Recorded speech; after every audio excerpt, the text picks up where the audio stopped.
I am Dr. Rekha Prashant, obstetrician and gynecologist.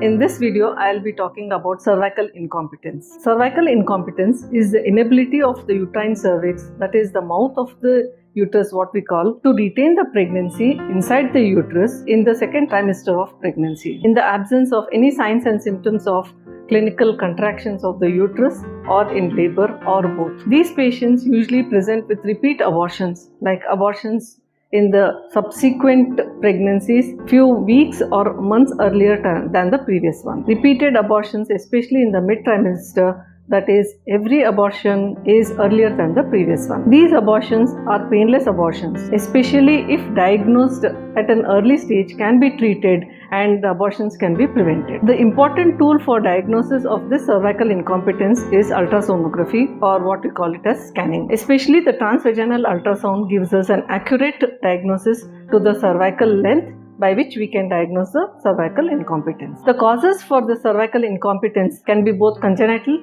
or acquired. Congenital means the shape of the uterus by birth would not be normal. It can be septate uterus, it can be unicornuate uterus or bicornuate uterus.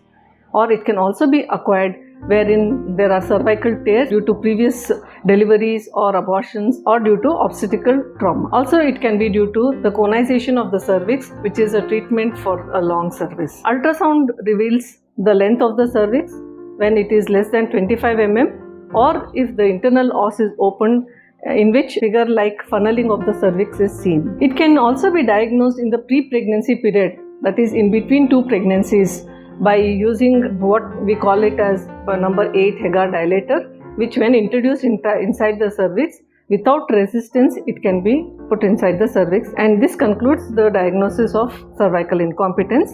And also by hysterosalpingogram we can come to a diagnosis of cervical incompetence. The treatment for cervical incompetence is cervical encerclage, or what we call a cervical stitch, and this is done usually in the second trimester of pregnancy or at least 1 to 2 weeks prior to the previous abortion. Here we put a stitch all around the cervix through the vaginal passage, and there is no cutting, suturing on the skin, and patients can be very comfortable post-operative as they will not be having any pain. So cervical incompetence is a treatable condition, and repeat ultrasound examinations, and if diagnosed properly, can be treated on time.